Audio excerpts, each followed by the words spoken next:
Will democracy survive the next couple of years? And essentially we are the same.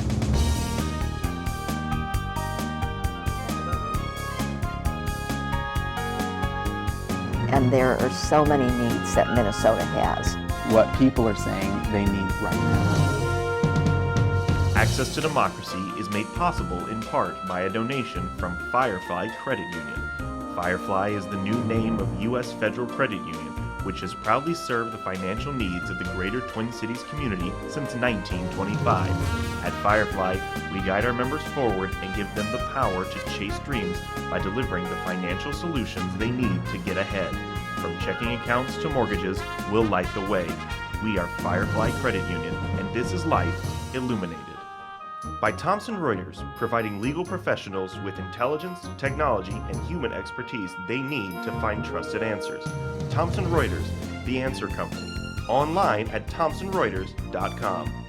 And Dr. Charles Crutchfield of award-winning Crutchfield Dermatology in Eagan. Acknowledged as one of the nation's best physicians, a Minnesota native who trained at the Mayo Clinic, Dr. Crutchfield personally treats all patients and states that experience counts and quality matters. Crutchfield Dermatology, look good, feel great, with beautiful skin.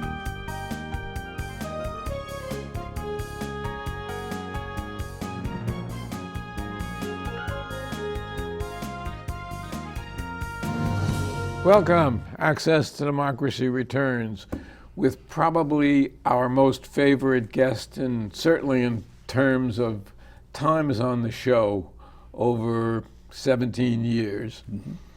Senator Jim Carlson. Thank you, Alan. So much you gush. And I want to make sure that I say right away that congratulations on your 20th anniversary. This is the first time I've been on since you've celebrated that milestone. Although you did participate in the celebration, yes. And we appreciate that. And yeah, as I said, who would have thunk it? Yes. Who would have thunk it? 20 years. Several thousand interviews, and here we still are. And neither of us have gotten any older.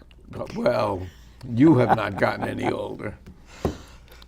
When you're not out building gazebos and things like that.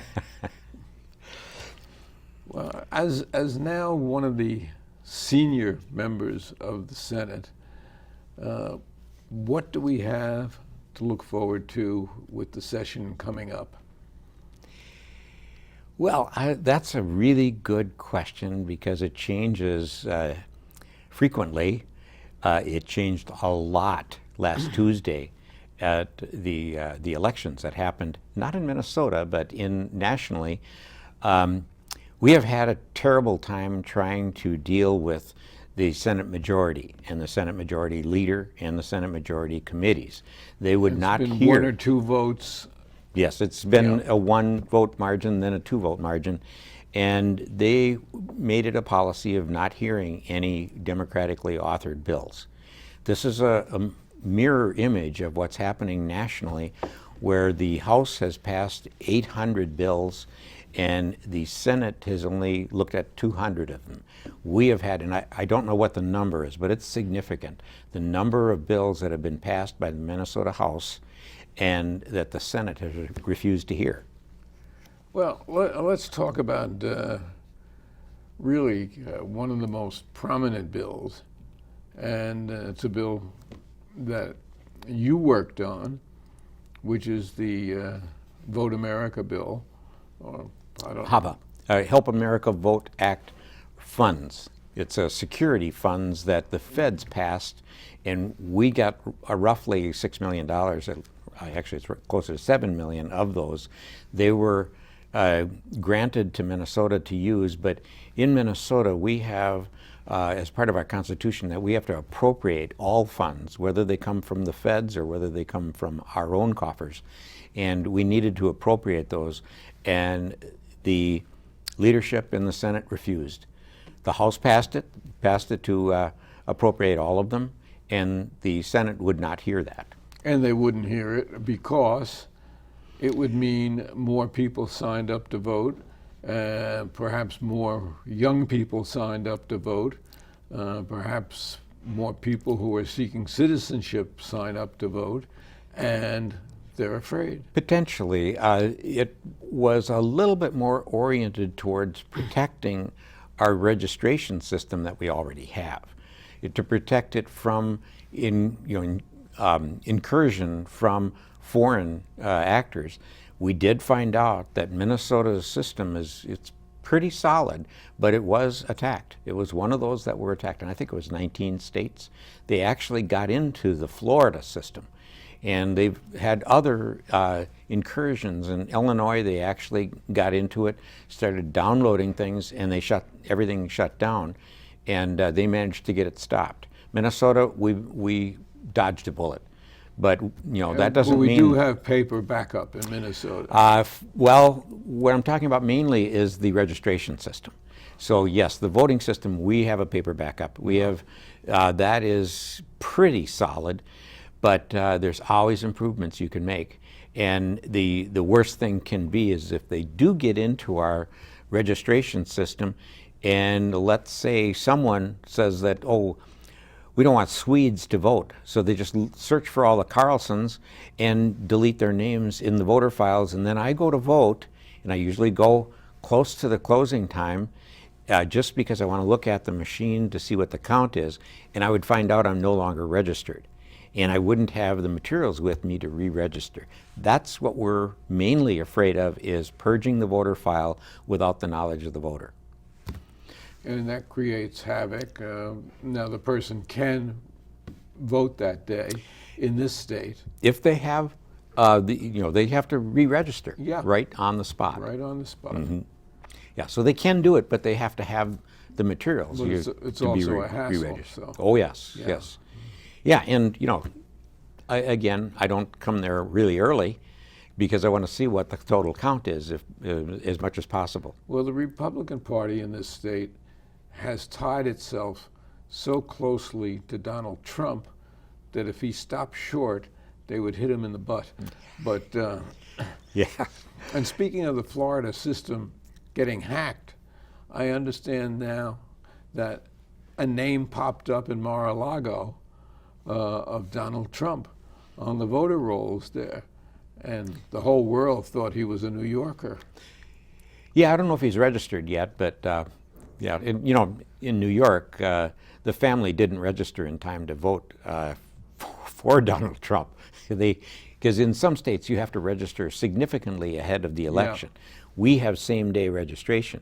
So had the Trumps lived in Minnesota, they could have registered on election day. Because they lived in New York, they have to register a couple of months ahead of time.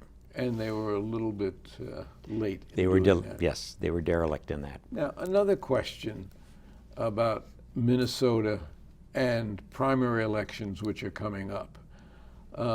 The Republican leader, and I have to say that I have a jaundiced position on this because I recently had an article in the Star Tribune about it. Very good. But the Republican leader, Jennifer Carnahan, has said that no other Republican will appear on the ballot except on the primary ballot, except Donald Trump. Now, number one, I didn't know until that happened that it was possible for the party leader to control the ballot like that. And number two, I think I closed my article with Vladimir Putin would have been proud of you, because she said that these other three Republican announced candidates are not going to be on the Minnesota primary ballot. And I would think that Republicans all over the state are infuriated about that. If they're not, they should be. This was amazing to me that she had the authority to, or let's say maybe she had the leaning that she did that. Because, we call it chutzpah. Yeah. But even having the authority was something I didn't know. Of course, this is the first presidential primary we were ever having. But yes, she decided, and in fact her quote was, "It's my job to make sure that we 100% endorse the sitting president," which I didn't think that was her job. I thought that her job was to administer fair elections for the Republican Party. Well, that's what we all thought until we saw that announcement from her. Yes. But now she has recanted. And another thing that's required in Minnesota is that for candidates that want their tally counted, they have to request the Secretary of State to count their names.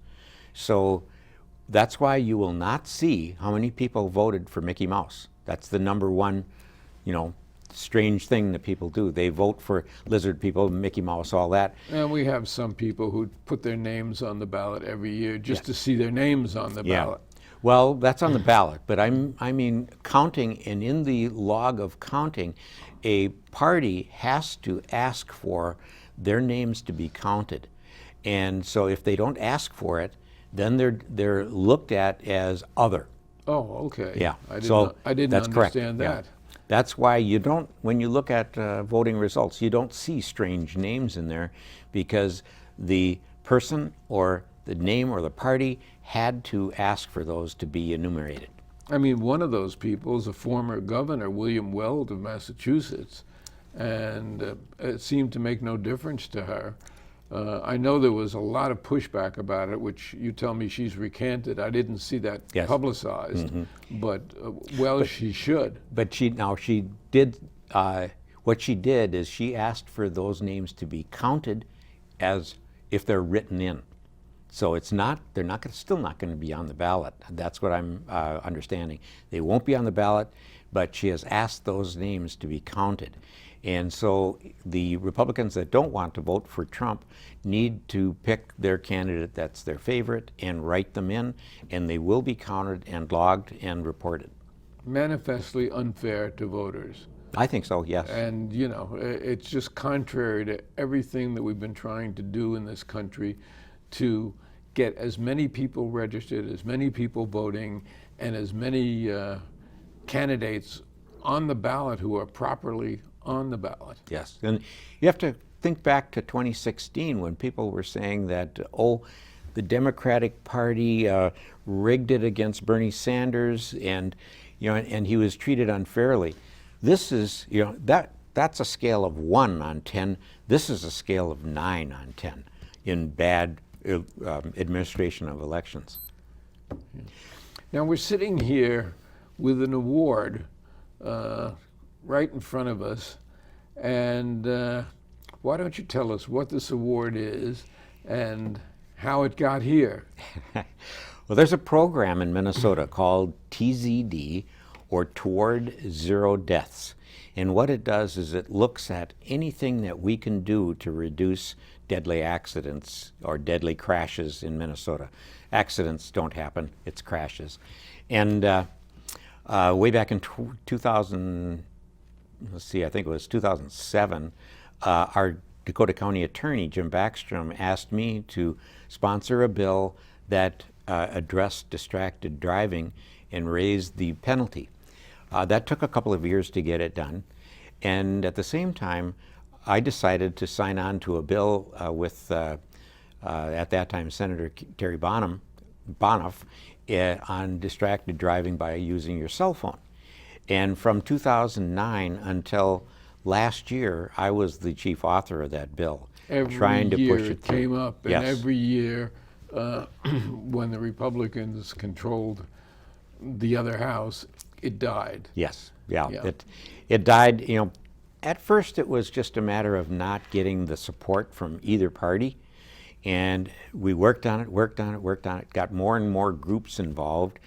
And I have to say it was probably the truckers that got involved in 2018 that really started accelerating it.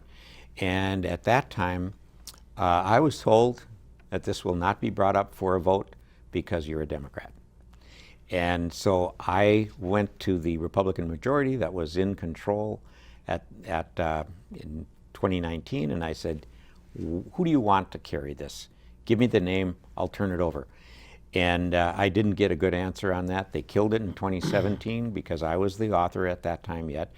And in 2019, we talked again, and I said, okay, it's better to get this law passed and save lives than it is for me to get credit for it.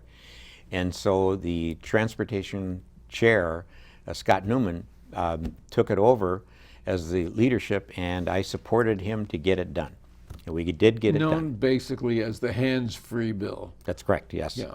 It's to mandate that no one hold a phone in their hand while they're driving, when they're in the driving position. And so we have, we did get it no passed. Driving and no texting. Right. Absolutely. Yeah. Texting was already illegal, but the talking on the cell Yeah. phone was not. And so we did get it passed. The governor signed it in April, and then he did a ceremonial signing later in June, and he gave me the signing pen. So I got the signing pen, and then the TZD group granted me the award for it, even though I couldn't even be on the bill. And there it is, towards 0 deaths. Yes. And I would have to say that of levels of pride, that's really the top in my Senate career right now, that I personally got done, even though I personally could not sponsor it over the finish line. Now, and what you have there, also have yeah, what you also have is the Stop Distracted Driving placard with a suction cup on it that you can put on your window. right in your window. And I wish I had one in the car this morning. It was actually behind me because my wife put it on the back window because a fellow was following me closely and passed me on Highway 3, and he was on his phone. And you know what I would do is just dangle this, or use the universal sign is like that to hang up. I'm not seeing nearly as many There's people. another universal sign that a lot of people use that only involves one finger. But that one doesn't tell you how to hang up. Yeah. So we have these, and this is the way they come in a card, and they are distributed by the www.stopdistracteddriving.net, and they come in this card, and I have several of them. They were handing them out at the distracted, or let's say the Towards Zero Death Summit that was in St. Cloud on the 23rd of October, and that's where I was presented this award. And there was about 1,500 people there. About 700 of them were police. Well, congratulations to you, and it's nice that you got recognized for something that you originated 12 years ago and which died in the legislature because the other party was in power until you had to hand it over to them last year, but at least it got Yep. done. Yeah. I wonder how many people died in the interim that might have at least thought twice because this bill was not in power, in force. The average in Minnesota, we think, for distracted driving deaths is just under 1 per day. It's right around 40 to let's say 45 that die each year. And some of them are just terrible, terrible crashes.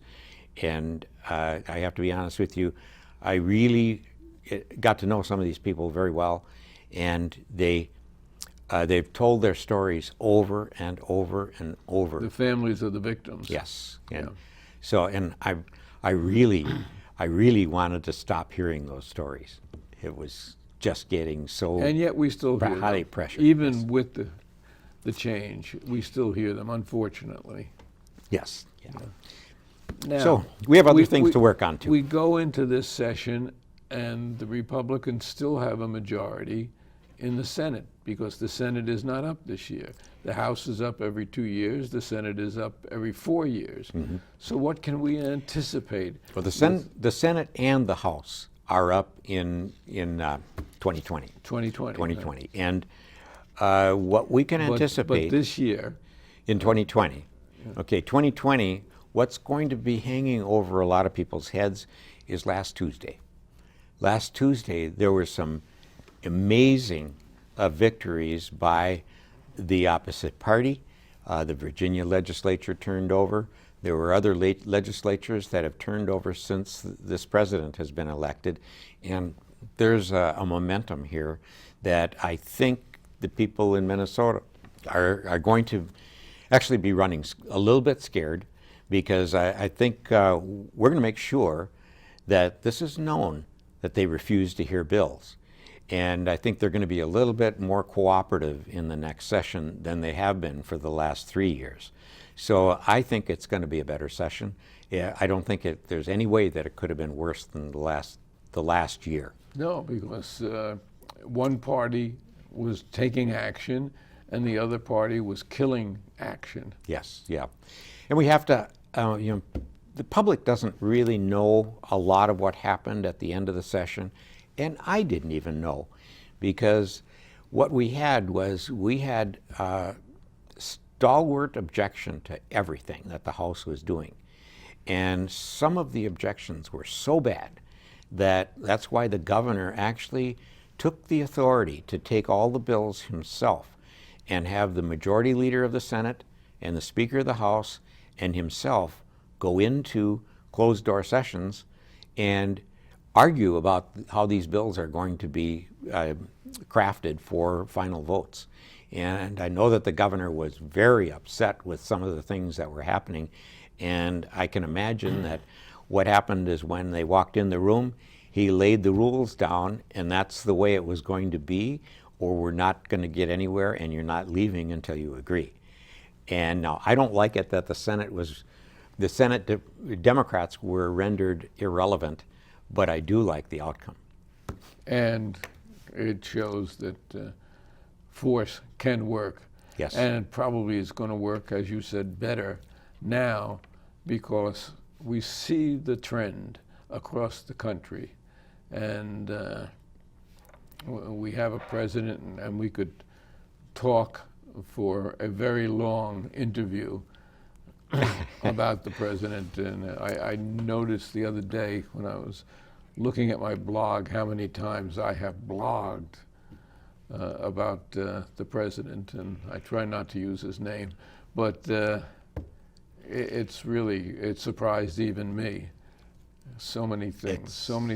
The loss of prestige of this country with our allies and around the world is just mind-boggling. The momentum of evidence is getting huge. So there's a lot that is going to be coming out in the next couple of weeks in these impeachment hearings. And if I were to guess, I think we're going to see that coming to the Senate, and the senators are going to have to decide whether they're going to have to gonna stand up and be counted. Honor the Constitution or honor their fears. So far, they have ignored their oath and they have ignored the Constitution. And we have a president who ignores his oath and ignores the Constitution and really anything but himself. The most narcissistic human being I have ever encountered. But let's hope that there is hope. There is hope. Because I've actually been very depressed and up until the election the other day about what's happening to this country, what I've seen happen in my lifetime. Let's get back to this state. Yeah. One thing that I guess I won't say, I will say, one thing that people should take a look at, and I'm going to have a couple of assignments here. The first one is Rick Steves, S-T-E-V-E-S, is the Channel 2 promoter of world travel, and he does travel videos. Right. People should Google Rick Steves and fascism, and they'll get a 1-hour presentation of the rise of fascism in Europe. So it's Rick Steves and fascism, and you'll find it. It's online. You can watch it on your computer, and it is just astounding. And I don't need to explain it. I don't want to ruin the ending of it, but it is a very good one to look at. The other assignment is to look at the movie, and it's been in some theaters, but it's also on Netflix, and it's a movie called The Great Hack. The Great Hack. We started talking about it, I was talking about it with one of your staff, that The Great Hack is actually a documentary about Cambridge Analytica and how they are affecting the elections. And this is the analyzation of all of the things that you interact with. social media, answering questions, surveys, everything like that.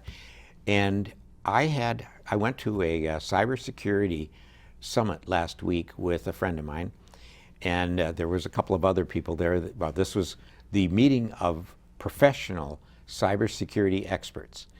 And one of them, whom I know pretty well, said to me, I know that I can go to one of these services and I can buy the information that will tell me what brand of shoes you're wearing, what your tie is going to be that you're going to wear tomorrow, what color your suit is going to be that you're going to wear tomorrow. I can that's get why that. I don't wear a tie anymore. Yeah. I don't want anybody to predict. But it is that, and the great hack is about this analytical system. And they say they had profiles. Now they're out of business now, but their parent company is from England, and they had profiles on 82 million American voters. And it's really frightening. Analytics does work, though. Yes. We see that with the baseball team that won 101 games and led the major leagues in home runs. Why? Because we have a new manager who really paid attention to that. In the 2 minutes we have left, we're going to get any attention to the infrastructure, do you think, this year?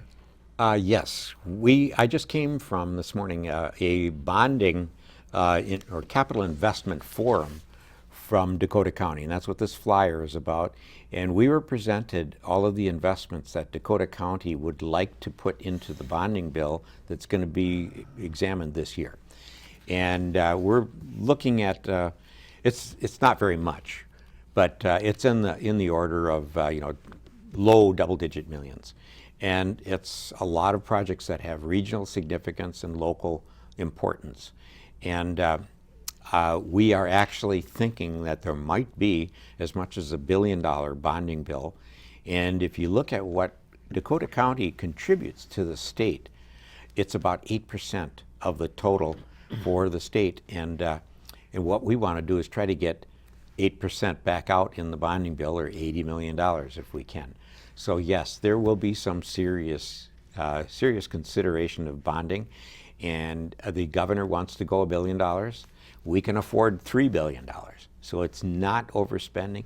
And again, this is a bonding project that we borrow money and then pay it back over the life of those assets. And they're all hard assets. So it's not just throwing money out the window. And of course, interest rates keep dropping.